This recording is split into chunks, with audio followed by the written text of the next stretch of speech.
जयपुर के दूदू से दिल दहला देने वाली वारदात सामने आई है, जहां एक विधवा महिला और विवाहित युवक के प्रेम प्रसंग की वजह से दोनों को जिंदा जला दिया गया। आग की वजह से दोनों गंभीर रूप से झुलस गए और जिंदगी और मौत से जूझ रहे हैं। दोनों का जयपुर के एसएमएस अस्पताल में इलाज चल रहा है। मामले में पुलिस ने महिला के जेठ, ससुर और को गिरफ्तार किया है। पूरा मामला है क्या, इस रिपोर्ट में देखिए आप।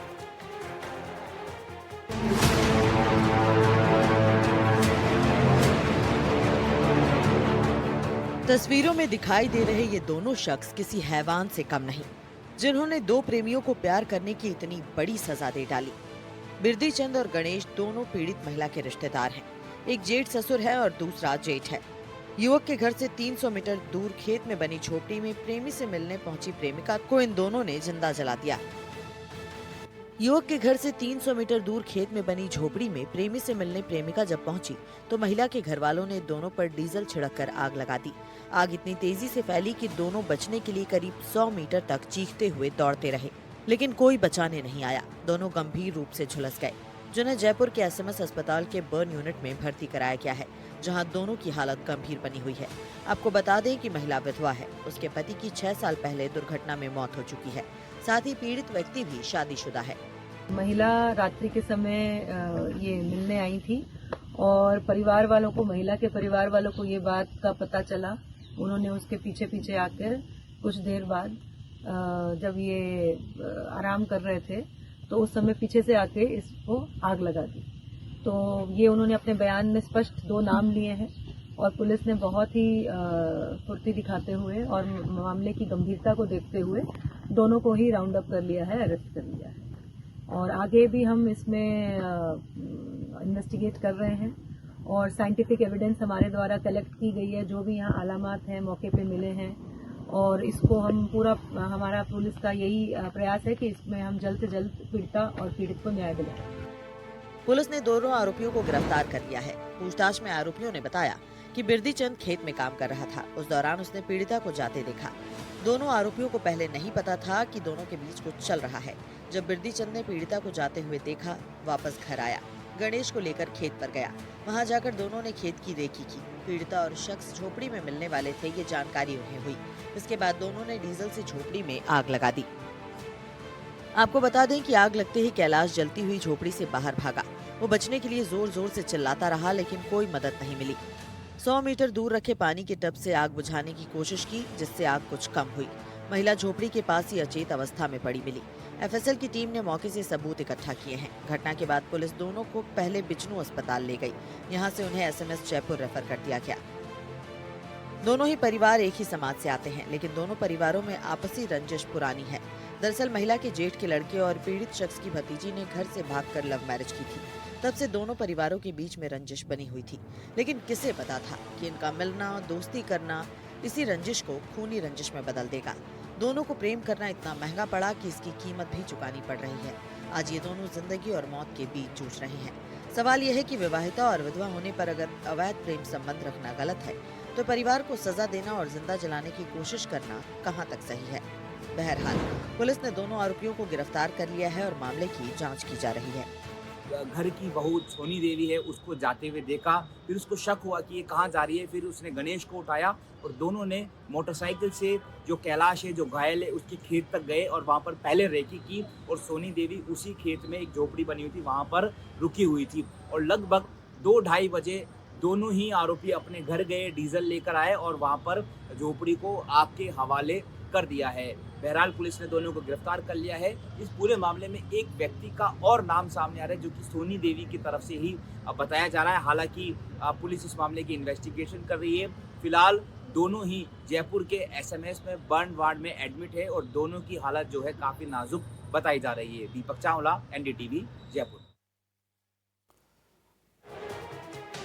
अगर आप छोटे बच्चों के साथ रेलवे स्टेशनों पर सफर करते हैं तो सावधान हो जाइए। ये खबर आपके काम की है, क्योंकि इन दिनों जयपुर रेलवे स्टेशन पर एक ऐसा गिरोह सक्रिय है जो बच्चों का अपहरण कर उन्हें अपने साथ लेकर जा रहा है। जयपुर जीआरपी पुलिस ने एक आरोपी को गिरफ्तार किया है, जिसने 3 महीने के बच्चे का अपहरण किया। बच्चे को सुरक्षित रेस्क्यू करके उसके परिजनों को सौंप दिया गया है। लेकिन ये पूरा मामला है क्या, हमारे इस खास रिपोर्ट में देखिए आप।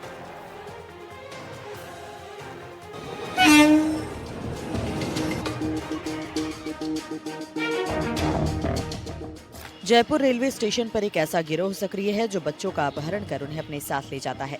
अभी कुछ दिनों पहले ही इस गिरोह ने एक 3 महीने के बच्चे को किडनैप कर लिया था। सांगनेर रेलवे स्टेशन से किडनैप किए गए 3 महीने के बच्चे को पुलिस ने बरामद कर लिया है। साथ ही बच्चे का अपहरण करने वाले आरोपी को भी गिरफ्तार कर लिया है। आरोपी शराब के नशे में मां के साथ सो रहे बच्चे को उठाकर ले गया था। फिलहाल पुलिस ने बच्चे को सकुशल बरामद कर उसके परिजनों को सौंप दिया है। आरोपी से पुलिस पूछताछ कर रही है कि उसने बच्चे का अपहरण क्यों किया और उसका मकसद क्या था। जानकारी के मुताबिक शनिवार करीब शाम 7 बजे सांगानेर रेलवे स्टेशन के बाहर से 3 महीने के बच्चे का अपहरण हुआ था। जब मां की नींद खुली तो बच्चा पास में नहीं मिला, जिसके बाद महिला ने पुलिस में रिपोर्ट दर्ज कराई। इसके बाद जीआरपी और मुहाना पुलिस ने कार्रवाई की। सीसीटीवी फुटेज की मदद से आरोपी आकाश बैरवा को गिरफ्तार कर लिया गया। मैं सांगनेर में सो रही थी, मेरा बच्चा लापता हो गया था। उसके बाद मेरे को पता चला तो मेरा बच्चा नहीं था। मैंने ढूंढा भी सही, खूब नहीं मिला, तो मैंने पुलिस के पास जाकर कंप्लेंट करी। उनकी मदद से मुझे मेरा बच्चा मिला। मामले की गंभीरता को देखते हुए एक विशेष टीम बनाई गई थी। थानाधिकारी अरुण चौधरी के नेतृत्व में जांच शुरू की गई। टीम ने स्टेशन और आसपास के होटलों, ढाबों, दुकानों और मकानों पर लगे सीसीटीवी कैमरों की रिकॉर्डिंग खंगाली। एक फुटेज में एक व्यक्ति बच्चे को गोद में लेकर जाता हुआ दिखाई दिया। सीसीटीवी कैमरे चेक किए तो मुहाना की तरफ जाना पता लगा, जिस पर मुहाना एसएचओ से भी बात की और क्यूएसटीआर वगैरह करा करके तलाश की गई तो एक आकाश बैरवा नाम का जो लड़का है कापरवाड़ा का, मुहाना मंडी के पास ही गाँव है उसका, तो उसका किसी ने बताया मुखबिर ने कि भाई वो एक बच्चे को लिए हुए घूम रहा है। इस पर मुहाना मंडी के जवान ओम प्रकाश ने भी हमारी काफ़ी मदद की और हमारी टीम ने भी पहुंच करके उस मुलजिम को आकाश बैरवा को पकड़ा और उससे बच्चा दस्तयाब किया। जयपुर रेलवे स्टेशन पर बच्चा चोरी की ये पहली वारदात नहीं है। इससे पहले भी बीते 3 महीने में ऐसी 4 वारदातें हो चुकी हैं। हालांकि पुलिस ने सभी वारदातों का खुलासा कर दिया है। गौर करने वाली बात यह है कि इन सभी वारदातों में या तो किसी की संतान नहीं थी इसलिए बच्चे का अपहरण हुआ, या फिर कोई बच्चे को बेचना चाहता था। पुलिस आम लोगों से भी अपील कर रही है कि भीड़-भाड़ वाले स्थानों पर, खास तौर पर रेलवे स्टेशन पर अपने बच्चों पर निगरानी रखें और ऐसे गिरोह से बच कर रहें। एनडीटीवी राजस्थान के लिए जयपुर से दीपक चावला की रिपोर्ट। पूछताछ में आरोपी ने ऐसा खुलासा नहीं किया कि उसने क्यों और किस वजह से ये अपहरण किया। क्या वो उसे आगे बेचना चाहता था या फिर और किसी के लिए उसने अपहरण किया, इस बात का वो जवाब नहीं दे रहा। केवल इतना कह रहा है कि वो शराब के नशे में था। आरोपी पहले से शादीशुदा है, उसके भी बच्चे हैं। बहरहाल उसके क्या मंसूबे थे, इस विषय पर उससे पूछताछ की जा रही है। दीपक चावला, एनडीटीवी, जयपुर।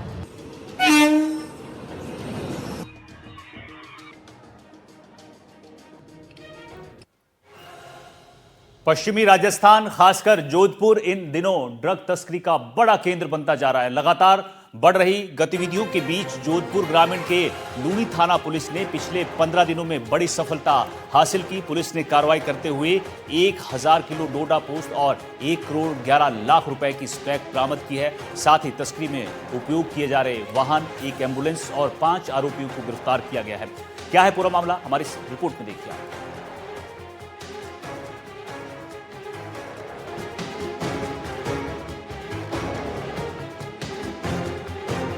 पश्चिमी राजस्थान का जोधपुर इन दिनों तस्करों का नया केंद्र बनता जा रहा है और विशेष तौर से पश्चिम जिले की बात की जाए तो लूनी थाना क्षेत्र में तस्करों ने नया ट्रांजिट रूट अपनाया है। यही कारण है कि पिछले 15 दिनों में जो है लूनी थाना क्षेत्र में पुलिस ने कार्रवाई करते हुए 5 तस्करों को गिरफ्तार किया है। वही सबसे बड़ी बात यह है कि इन तस्करों ने इस बार का जो नया रूट अपनाने के साथ साथ पैटर्न भी बदला है। जोधपुर इन दिनों ड्रग तस्करी का बड़ा हब बन गया है। इसके साथ ही तस्करों ने तस्करी करने का पैटर्न भी चेंज कर लिया है। पुलिस जांच में सामने आया है कि तस्कर इन दिनों एक नया तरीका अपना रहे हैं। वो ग्रामीण इलाकों के अंदरूनी रास्तों का इस्तेमाल कर रहे हैं और एम्बुलेंस, महिलाओं को साथ बैठाकर या दूसरे भ्रामक तरीकों से तस्करी को अंजाम देने की कोशिश की जा रही है। लूनी थाना क्षेत्र से पाली, बाड़मेर, जैसलमेर और भारतमाला कॉरिडोर की कनेक्टिविटी होने की वजह से तस्करों ने इसे अपना नया रूट बना लिया है। एम्बुलेंस की अंदर जिस तरह से डोडा पोस्ट ले जा रहे हैं तो ये समझ में आ रहा है कि उनकी चेकिंग नहीं हो पूरे रास्ते से, क्योंकि डोडा पोस्ट जो भी आता है वो लगभग दूसरी जगहों से आता है। जो अभी जोधपुर में भी एक पकड़ा है और अभी लगातार हम इस पर कार्रवाई कर रहे हैं। और ये जो नया रूट है जिसमें कि अब इसको लूनी को एक ट्रांजिट पॉइंट की जगह से लेते हुए अंदर गाँवों में से होते हुए फिर है ना अपने बाईपास और उससे जोड़ करके और फिर भारतमाला से और उधर से बाड़मेर और उधर आगे जो सप्लाई हो रही है, इसमें हम पूरे प्रभावी कार्रवाई करते हैं। जोधपुर पश्चिम जिला के डीसीपी वेस्ट विनीत बंसल ने बताया कि तस्करों के नए हथकंडों पर पुलिस की पैनी नजर बनी हुई है। एम्बुलेंस के जरिए तस्करी की बढ़ती कोशिशों के बावजूद पुलिस लगातार इन पर शिकंजा कस रही है। डीसीपी ने कहा कि लूनी थाना पुलिस ने 15 दिनों में जो कार्रवाई की है, इससे ये पता चलता है कि पुलिस तस्करों से एक कदम आगे है और ड्रग नेटवर्क को तोड़ने के लिए आगे भी सख्त कार्रवाई जारी रहेगी। भले ही तस्करों ने नया रूट चुना हो और लूनी थाना क्षेत्र से निकलने वाला रास्ता जो बाड़मेर, जैसलमेर और भारतमाला की तरफ जाता हो, उस सब जगहों पर जो है पुलिस ने नाकाबंदी कर रखी है। और यही कारण है कि पिछले 15 दिनों में 3 अलग अलग कार्रवाई में पुलिस ने 5 तस्करों को गिरफ्तार कर उनसे 1000 किलो डोडा पोस्ट बरामद किया है। तो वही 1 करोड़ 11 लाख रुपए की जो है स्मैक भी पुलिस ने बरामद की है। फिलहाल पुलिस का दावा है कि भले ही तस्कर नया तरीके और पैटर्न अपना रहे हो, लेकिन जोधपुर से निकलने वाले तस्करों को रोकने में वो हर संभव कोशिश करेगी और तस्करी के नेटवर्क को तोड़ने में लगी रहेगी। जोधपुर से एनडीटीवी के लिए अरुण हर्ष की रिपोर्ट।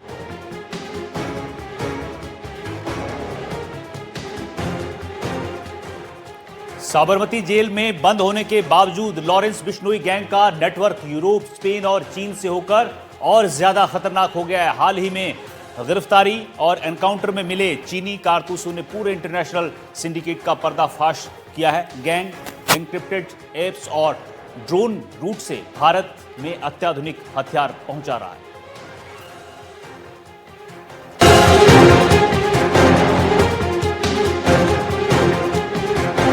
इंटरनेशनल बना Lawrence Bishnoi gang.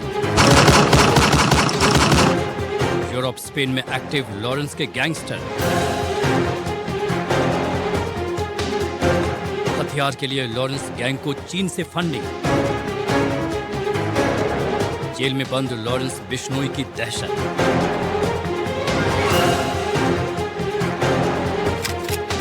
Lawrence gang का क्राइम सिंडिकेट। साबरमती जेल में बिना मोबाइल फोन के भी एक्टिव है डॉन लॉरेंस बिश्नोई। अनमोल बिश्नोई और नोनी राणा के पकड़े जाने के बाद भी डॉन की धमकी नहीं कम हो रही। बंधुमान सिंह, हरविंदर भोला, लखविंदर सिंह, मोहम्मद समीर, मनदीप, दलविंदर, रोहन और अजय। दिल्ली और पंजाब से पकड़े गए लॉरेंस बिश्नोई गैंग के ये वो खूंखार गैंगस्टर हैं जिनके निशाने पर न केवल विरोधी गैंग थे बल्कि टारगेट किलिंग की एक लंबी लिस्ट थी। जब इन शूटर्स की गिरफ्तारी हुई तो लॉरेंस गैंग के इंटरनेशनल सिंडिकेट के कई छुपे राज बाहर आ गए। सुरक्षा एजेंसियों को भनक है कि लॉरेंस गैंग के हथियारों के लिए चीन से फंडिंग होती थी। बीते हफ्ते हथियार सप्लाई करने वाले गैंग को पकड़ा। 8 हथियार मेड इन चाइना और मेड इन टर्की निकले। हथियार लॉरेंस गैंग के बंधुमान सिंह को दिया गया था। बंधुमान सिंह का हाथ कैप्स कैफे पर फायरिंग में था। सिद्धू मूसेवाला हत्याकांड से लेकर बाबा सिद्दीकी हत्याकांड और उसके बाद कनाडा के अलावा कई देशों में फायरिंग, जहां लॉरेंस बिश्नोई गैंग के गैंगस्टरों ने हथियारों की नुमाइश की, जिससे ये साफ है कि उसके पास जो हथियार के सप्लायर हैं वो दुनिया के कई देशों में हैं, जिनमें पाकिस्तान से लेकर चीन, अमेरिका, स्पेन, तमाम जगहों के नाम सामने आ चुके हैं। फिलहाल लॉरेंस गैंग का बंधुमान सिंह पुलिस के गिरफ्त में है। सोनू उर्फ राजेश खत्री एक बड़ा आर्म्स माफिया है। इस समय वो यूएसए में मौजूद है। उस पर 40 से ज्यादा केस दर्ज हैं। दिल्ली पुलिस ने जो हथियार बरामद किए थे वो सोनू खत्री के इशारे पर भारत आए थे। बंधुमान के भी सोनू खत्री से सीधे लिंक थे। जांच में सामने आया है कि लॉरेंस के करीबी गोल्डी ढिल्लों को हथियारों की supply gangster Sonu Khatri Canada में करवाता था, जिसमें उसकी मदद करता रहा बंधुमान सिंह। कपिल शर्मा के कनाडा के कैप्स कैफे पर फायरिंग के लिए भी हथियार सोनू खत्री के कहने पर बंधुमान सिंह ने ही मुहैया करवाए थे। हाल ही में पंजाब पुलिस के एंटी गैंगस्टर टास्क फोर्स के एक ऑपरेशन में डेरा बस्सी अंबाला हाईवे एनकाउंटर के बाद 4 गैंगस्टर पकड़े गए। बिल्ला, हरविंदर भोला, लखविंदर और मोहम्मद समीर। इन गैंगस्टर्स ने खुलासा किया कि लॉरेंस बिश्नोई गैंग यूरोप और स्पेन में भी एक्टिव है। पकड़े गए गैंगस्टर से चीनी कारतूस बरामद। बम्बिहा गैंग के बड़े टारगेट की हत्या करवाना चाहता था। शूटरों को गोल्डी ढिल्लों ने हायर किया था। चंडीगढ़ के बड़े कारोबारी की हत्या भी टारगेट लिस्ट में थी। पकड़े गए गैंगस्टर सिग्नल और दूसरे इनक्रिप्टेड सोशल मीडिया ऐप्स के जरिए गोल्डी ढिल्लों से लगातार संपर्क में थे। कौन कौन से लोग विदेशों में बैठकर लॉरेंस गैंग के नेटवर्क को बढ़ा रहे हैं, ये समझिए। सोनू खत्री, यूएसए का हाई एंड हथियार सप्लायर। गोल्डी ढिल्लों, यूरोप का target killing mastermind. Mandeep, Spain से फंडिंग और शूटर्स कंट्रोल। हैरी चट्टा, पाकिस्तान के आईएसआई से लिंक, ड्रोन रूट सप्लाई। बंधु मान सिंह, कनाडा और Bharat, logistic support, shooters hiring. जांच एजेंसियों को इस बात का भी शक है कि लॉरेंस बिश्नोई गैंग ने पाकिस्तान, चीन और दुनिया के कई देशों के जो बड़े आर्म्स सप्लायर हैं उनके साथ हाथ मिलाया हुआ है। तभी पाकिस्तान के रास्ते ड्रोन से भारत में उसके गैंग के लिए लगातार हथियार पहुंच रहे हैं। इसके साथ ही नेपाल से भी उसके गैंग को हथियार मिलते हैं। यहां तक कि कई बड़े आर्म सप्लायर उसके गैंग में ही शामिल हो चुके हैं। चारों गिरफ्तार शूटरों पर पहले से ही कई आपराधिक केस दर्ज हैं और वहीं से ये लॉरेंस बिश्नोई गैंग के संपर्क में आए थे। मध्य प्रदेश के जिलों से भी हथियार सप्लाई होने की बात सामने आई है। पिछले कुछ सालों में दिल्ली पुलिस के स्पेशल सेल और क्राइम ब्रांच ने करीब 700 से ज्यादा लोगों को गिरफ्तार कर करीब 8000 से ज्यादा अवैध हथियारों की खेप बरामद की है। देश के बड़े हथियार तस्करों के बारे में भी जान लीजिए। महेंद्र समीर, कोटा, राजस्थान। सुखदेव सिंह गोगामेड़ी केस में वांटेड, 1 लाख का इनामी। सलीम पिस्टल, दुबई, नेपाल, पाकिस्तान में छुपा रहता था। तिहाड़ जेल नया ठिकाना, नेपाल के रास्ते चाइनीज कारतूस लाता था। रंजित डुपला, यूएसए में मौजूद। राजेश खत्री, यूएसए में मौजूद।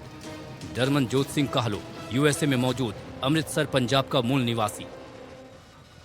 एक दरमनजोत सिंह कहलो के बारे में आपको बताते हैं, जो लॉरेंस के लिए हथियार नेक्सस का एक अहम किरदार है। साल 2017 में यूएस भाग गया। मूल रूप से अमृतसर का रहने वाला है। पंजाब में कई आपराधिक मुकदमे दर्ज हैं। बीते कुछ दिन पहले लॉरेंस बिश्नोई गैंग के गैंगस्टर्स की गिरफ्तारी के बाद लॉरेंस गैंग से जुड़े कई राज सामने आ गए हैं। कैसे ये पूरा गैंग यूरोप और स्पेन तक एक्टिव है, कैसे लॉरेंस गैंग को चीन से हथियारों और कारतूसों के लिए फंडिंग हो रही है। लॉरेंस गैंग का इंटरनेशनल सिंडिकेट का पर्दाफाश हो रहा है। गुजरात की साबरमती जेल में बंद लॉरेंस बिश्नोई बिना मोबाइल फोन के भी पूरी तरह से एक्टिव है और इसका जाल अंतर्राष्ट्रीय स्तर पर बढ़ रहा है। दिल्ली से मुकेश सिंह के साथ एनडीटीवी इंडिया।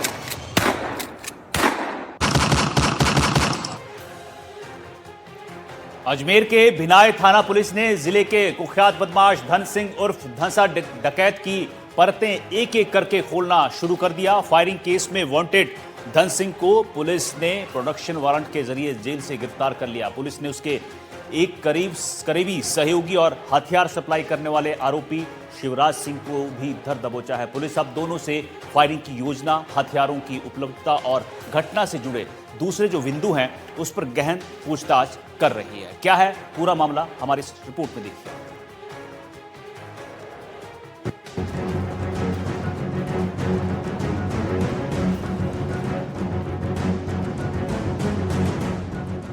अजमेर जिले के 35,000 रुपए के इनामी कुख्यात हार्डकोर अपराधी धन सिंह उर्फ धनसा उर्फ धनु प्रताप को पुलिस ने कुछ दिनों पहले ही गिरफ्तार किया था।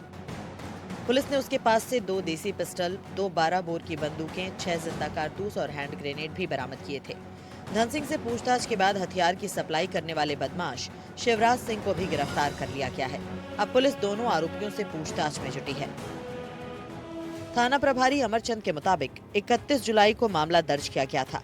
रिपोर्ट में बताया गया था कि 30 जुलाई की रात धन सिंह, भूपेंद्र सिंह और हितेंद्र सिंह ने पीड़ित को जान से मारने की नियत से फायरिंग की थी। इसके बाद पुलिस ने टीम बनाकर आरोपियों की तलाश शुरू की। शुरुआती कार्रवाई में आरोपी हितेंद्र प्रताप सिंह को गिरफ्तार किया गया। मुख्य आरोपी धन सिंह घटना के बाद लगातार फरार रहा। गिरफ्तारी से बचने के लिए कई दिनों तक जंगलों, रिश्तेदारों और परिचितों के ठिकानों पर छिपता रहा। 2 नवंबर को सरवाड़ थाना पुलिस ने उसे अवैध हथियारों के साथ पकड़ लिया। उसकी गिरफ्तारी के दौरान देसी पिस्टल, 12 बोर की 2 बंदूकें, जिंदा कारतूस, खाली मैगजीन जैसी चीजें बरामद की गईं। भिनाय थाना पुलिस ने प्रोडक्शन वारंट लेकर धन सिंह को अपनी गिरफ्त में लिया और पूछताछ शुरू की। इसी पूछताछ में सामने आए सुरागों के आधार पर हथियार सप्लाई करने वाले शिवराज सिंह को भी पुलिस ने गिरफ्तार कर लिया। पुलिस का कहना है कि आने वाले दिनों में धन सिंह के अपराधों और उसके नेटवर्क से जुड़े कई और खुलासे संभव हैं। आपको बता दें कि धन सिंह उर्फ धनसा उर्फ धन प्रताप सिंह पर फायरिंग, हत्या के प्रयास, हथियार रखने और तस्करी करने, लूट, डकैती, मारपीट, फिरौती, वसूली के लिए धमकी देने, जाली नोट चलाने जैसे करीब 50 से ज्यादा गंभीर आपराधिक मुकदमे दर्ज हैं। फिलहाल पुलिस आरोपियों से पूछताछ कर रही है। पुलिस अब उसके नेटवर्क और हथियार सप्लाई की जांच कर रही है। ये गिरफ्तारी क्षेत्र में बड़ी राहत मानी जा रही है। वहीं धन सिंह को हथियार सप्लाई करने वाले एक बदमाश को भी सवरवाड़ थाना पुलिस ने गिरफ्तार किया है। एनडीटीवी राजस्थान अजमेर से पवन अटारिया। तो हथकड़ी में आज के लिए मेरे साथ इतना ही। आप सतर्क रहिएगा, सावधान रहिएगा। नमस्कार।